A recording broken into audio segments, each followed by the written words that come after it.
because I wrote this thing so that I can be able to change people's lives, you know, as I keep learning and changing my own.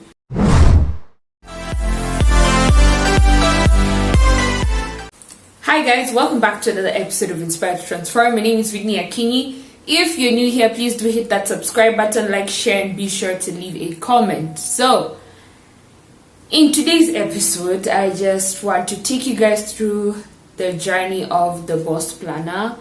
It's not a concept or an idea that came about juicy. It's been in the works for about 3 years now. Like January will mark the 3rd year. And I can't believe it. I cannot freaking believe it. Without further ado, I think we should just get right into the video. Mstaki kwa hii video, watch to the end. With me is my whole... This is me. This is everything I've created since 2019. From the Dream Believe Achieve Student Planner, to the Dream Believe Transformational Planner, to the Boss Planner, the 2021 edition, to the 2022 edition. All I can say is, honestly, the growth is immense. The basic strategy with that first planner was to go to schools and give talks, and through the talks, expected hope that these kids would buy from us. Hey, you get there umepeana talk yako yote, and then a kid comes and asks you, why do you make your nails? Delish nail. Oh my god, I totally knew it. You totally knew what? What about the book? Are you getting the book? Please. It used to be so frustrating. My god, it used to be so frustrating. And then you get to experience so many different kinds of kids. There are those who are genuinely interested in making progress for themselves, and this percentage was quite small. Like, I can literally count the number of students who came up to us and said, you know what, I really need this planner for A, B, C, and D. You know, vis-a-vis everyone else who just left the talk and was like, oh my god, you guys are so, you guys are such good friends. You guys are in sync when you talk. I'm just like, is that what you derived from this entire conversation? Like, I used to feel like this, you know, just... It was quite frustrating. Hey, to be honest, haikuwa rahisi. Haikuwa rahisi for shit. Haikuwa rahisi. I think I went to a total of 10 schools or so, plus you get to places where you're told to wait for 2 hours, 3 hours, and by the time you wait that long, you actually don't even get an opportunity. You know, they just said, we'll revert, we'll call you back, we'll do ABC, and they never, till dates, have never got back to me. And that time, I'm just waking up early, I'm dressing up, I'm telling my dad's driver, please Aki, kabla ufanye errands za daddy, please ni drop. You know, please ni peleke uko nini. He did that. Like, the support system was kinda there, like from him especially, like he was the biggest support system, to be honest. Then we pushed. After all that pushing, you've sold 50 planners at the end of the year, and you're just like, what? As in, what? What was all that? That effort, that hard work? And then from that, we decided, you know what? Let's host an event. My partners and I. Let's host an event. And we're like, hey, kwani, if we host the event, and then we get a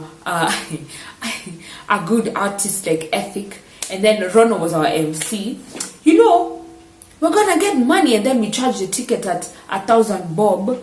I think the ticket was 1,500 or 1,000. Yeah, we charge it at 1,000, and then 1,000 students come. Whitney, we are millionaires.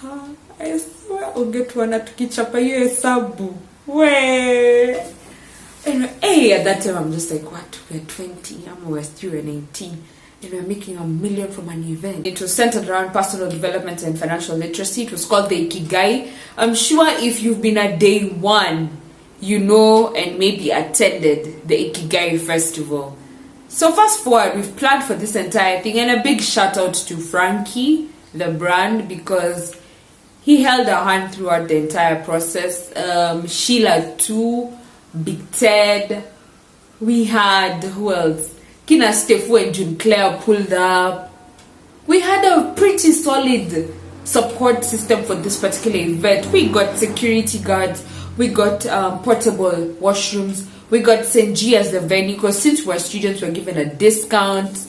I got my friend to print our t-shirts. We got a ticket. And the support system was crazy. And you know, at that time, you're just like, wow, with all this support, nothing can go wrong.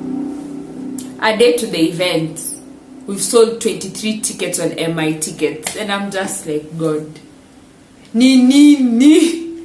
What? Like, the number of times I wanted to quit was so many. There was so numerous. I can't even count them. Because I'm like, what? Like, I never got out of that whole rat here. What the fuck? Like, I have done this. I expect this. Why is this not happening? You know, because I've done my part. What is it that I'm doing wrong? Because if it's interviews, we went. We went to Hall 96, had Kina Jeff and Jihu, what is his name? Hamu.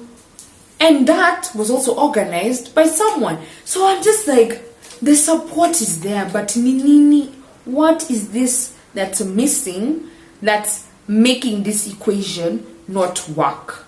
You know. So fast forward, the event didn't pan out as we expected. We suffered losses, and then we took a break. We even, the partnership dismantled.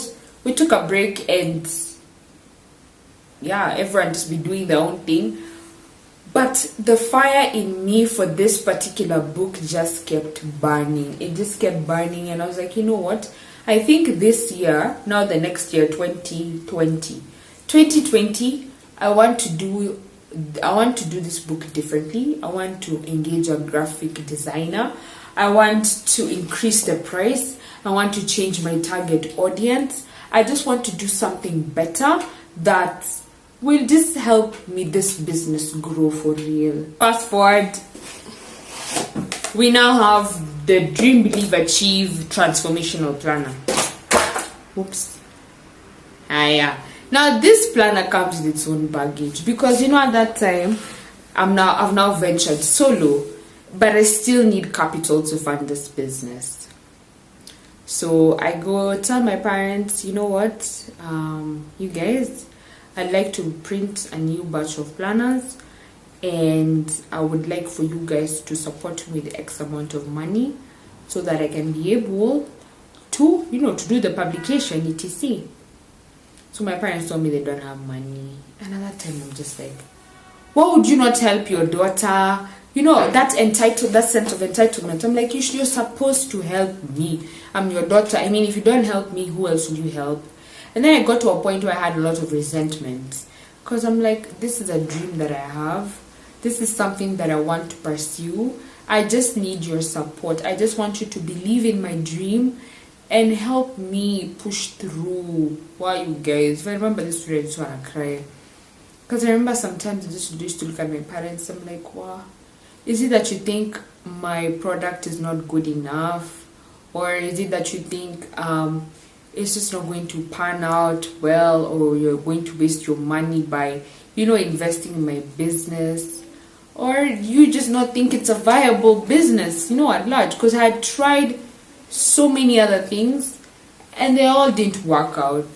Like, but the only credible one was the food vending business. But anyway, that's a story for another day. Another mistake I made was approaching business with so much negative energy. Like, I am working so that I can gain something. I am working so that I can make money at the end of the day. Like, I know all those are right motivating factors, but they take a toll on your mindset. They really do take a toll on your mindset. And once you change the whole narrative from wanting to make money and just focusing on you and what's going to get into your pocket at the end of the day, once you change your mindset from that to how am I helping this individual better themselves, how am I helping this individual make progress in their lives, how am I going to provide value, the key word. Once you focus on the value aspect of it all, everything changes. So I was in that whole mindset of, hey, guys are not buying. First of all, my friends are not supporting, because at this time, this particular planner was targeted for everyone. Yeah, anyone could use it. Like whether you're in high school, whether you're in uni, whether you're working, wherever you are, you could use it. Another mistake I made, because now the target audience had moved from being so specific to being so broad. So now I started wondering, okay, why are my friends not buying my book? Why are they not supporting? Why? Then I realized and learned, your friends are not your target audience. You may have a product, but it doesn't solve your friends' problems. And that's okay. But the resentment,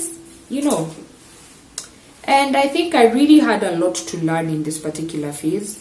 I wish I had more mentors and more guidance in this particular journey, just to get a hang of things faster, and to have a smooth landing. But I'm glad it panned out as it did, because I got to learn all these lessons kwa grau.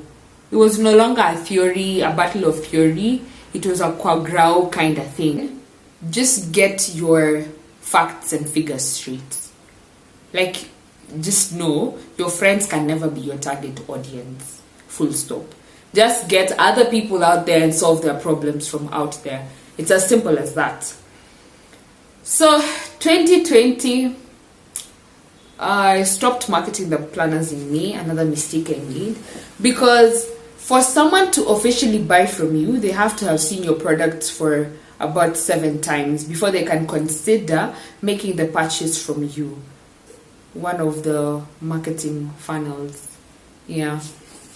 So didn't know that, but now I do. So I think everything really does happen for a reason. Actually, you guys will have to excuse me. Today, it's like siju kuongea. Okay, you just have to bear with me. So towards the end of 2020, I told myself, you know what? I want to create something beautiful. I want to create something transformational. I want to create something powerful. Something that is going to help better people's lives. Something that is going to help people become, realize their potential. Something that's going to awake that beast in people. That there's like a fire and power you get. And I'm trying to really do some bit of research to understand where this fire comes from, this will to keep pushing and fighting for what you believe in. And to, it's a battle and a fight for the unknown and the unseen. It's solely reliant on hope and vision. Why is it that we are so determined to go after what we cannot see? I think that's the power of vision. That's the power of hope. But that driving force that makes us wake up every day and say, I must do A, B, C, D, because in the end I want to get to, Canaan. You can't see Canaan, but that's where you want to go. I think that's something worth researching on. That's something worth looking into. But anyway, so I've told myself I need to create a powerhouse. I need to be a powerhouse. I need to do my level best with this product. I designed this thing for 3 to 4 months, days on end, myself, from the layout to every single line in this book. Yani the boss planner. Every single line. Every time I talk about it, it just makes me emotional, because I look at it and I'm just like, wow. It represents who I am now and where I'm going. You know, because I've come from a place where I did not quite believe in myself. I had a lot of self-doubt, and that's why it was easy for me to have partnerships and start projects and businesses with people, because taking the hit of the failure was better and softer when we were as a team and together. You know, if you failed collectively, we'll cry together. I won't cry alone and, start overthinking about how I should have done this, shouldn't have done that, or beat myself up about something. So in 2020, I told myself, I think it's time, Whitney. It's really time for us to just get up, get this thing off the ground, and stop tiptoeing through life.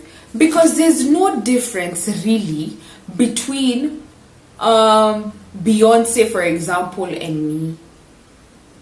We're both human beings, we're both ladies. Yes, there are geographical factors. Yes, there are some factors that have given either of us an upper hand.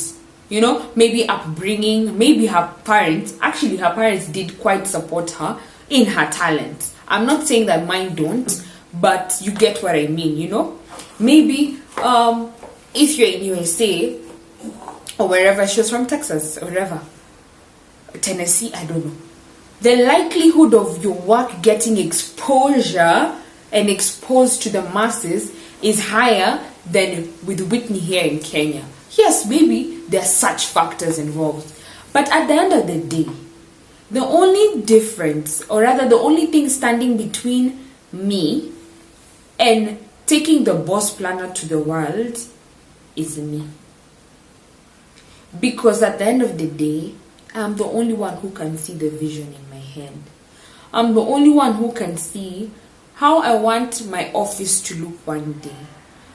What kind of employees and team members I want to have. I'm the one who knows. I want 3 digital marketers. I want a strategic team. I want interns. I want to have like a photo booth mahali so we can also have time for photography, content creation. I'm the only one who knows that. Not with me. I'm the only one who knows that. And up until now, I think very few people knew that. So I told myself that, you know what, Whitney, I think it's time. It's time to stop thinking about the what ifs. And excuse me, because I'm looking at the books and I feel like every book represents a part of me and a part of my journey. This first one just represents the whole aspect of me not believing in myself, me fighting to achieve, me struggling, me trying to discover, me failing and learning. Not really failing, but me learning. Like every time I look at these books and reflect, I get so emotional. Like I can literally see how I'm witnessing my growth. Like nimetoka hapa, nikakuja hapa, kisha nikakuja hapa. And in my head I'm just like, remember how you used to doubt yourself? Do you remember that day you spent the whole day in town from 9 a.m. to 5 p.m. looking for a supplier? I walked in town. Wow. that day when I was looking for a supplier for the first book, I walked in town, you guys. I walked. And I didn't know town quite well. So I was walking with my head like this. I'll never forget. I'll never forget. Just like this. From uptown, I walked. Okay, walked. I'm entering office by office. Give me a quotation. I said quotation. Twende. Quotation. Hey, you guys, man. And even on that day, I didn't succeed. So I told myself that I'd just print the planner casually. Let me show you guys. It's emotional. The planner is how the first one looks. This is what I first printed. And then I was like, let me at least print so that I can come and show my parents what I've created, you know. Wow.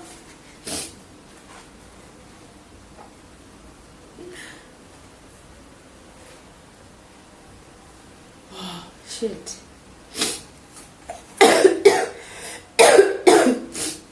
Sorry. Yeah, so this is the first one.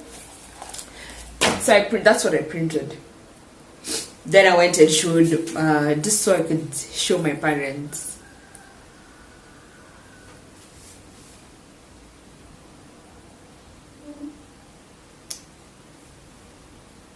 Yeah. So I think for me, the greatest thing here is understanding that the power lies in starting. But everything else lies in continuing. Everything else lies in pressing on. Because I think different people get different motivating factors. Different people get different things that just help them keep pushing on. For me, looking at these books and seeing and seeing that, okay, student at the point, or rather the time when I wrote the student planner, this is the Whitney that existed. At the time I wrote the transformational one, that's the Whitney that existed. At the time I'm writing the boss planner, this is the Whitney that was. And at the time I'm writing the 2022 edition, this is the Whitney that is. And this is the Whitney that's going to be, meaning there's so much more in store for me. That is how I choose to look at it. And let me tell you guys something. This entire thing is a mindset game. Like, it's such a mindset game. It's a mindset game. Please get that into your head. It's not about who was born into what, who has access to what. Yes, those are factors that make us unequal rather, but those are not the primary determinant factors of your personal success, you know. Those are not the things that are going to make you extremely great. Like earlier on, I was watching an interview on impact theory. I've forgotten the guy's name. He was called Trapper something. This guy went to prison at 16 for 10 years. He came out after 8.5 years. He was sentenced to 10 years. He came out after 8.5 years. Right now, he's a stock investor. He has a whole company helping people invest. He's written a book. He's done so many great things. And I'm just like, wow. It's not the situation that mattered most. It's what he got out of the situation that mattered. Because it was easy for him to say, I'll just stick to drugs. I'll just go back to the streets and do my thing. But he was like, nah. I want to be different and I want to do things differently. So I think for me that too is another motivating factor. Like, I constantly want to improve on a day-to-day basis. If I did it good today, I want to do it better tomorrow. If I learned this today, I want to learn more tomorrow. And so on and so forth. Because these small actions compound on a day-to-day basis, and eventually you'll get the results. You will reap the results. Because if I look at that particular day, I walked in town from 9 to 4 or 5 p.m. looking for a supplier. I am now reaping the benefits. Okay? If I look at how I walked from school to school, giving talks and talks and talks. The other time, you guys, I went to another school. It's a primary school. I was like, let me just try. I feel like a primary school now. I just liaise with the head teacher, and then he gets the parents to buy, and then we just cut, man. I just give him a cut out of all this. So I talked to him, and I remember he told me, do you know what you can do with this thing? Actually, I've remembered 2 teachers told me that. One was a headmaster or a deputy principal at another boys' school, and then another one was also a man at a primary school. The first guy told me, this thing is a powerhouse. He told me, this thing, you can do such great things with this thing. The second one told me, you don't know what you have in your hands. I've just remembered that now. So at the primary school, I went to give a talk. I talked to about 30 students. There were 30 or 40. Yeah. And then only 10 people bought the books. So nikaandikiwa a check. That was the first ever check I've ever received. And a check of 5,500. Because the book was 550. I was so happy. You guys, I was so happy. I'm like, these 10 kids went and told their parents, Mommy, Daddy, there's this book by this girl or lady who came, and I'd like to buy it. It will help me. They were in class 8 and 7. And I'm grateful that in every step of this journey, there have been people who've really believed in me and in my product.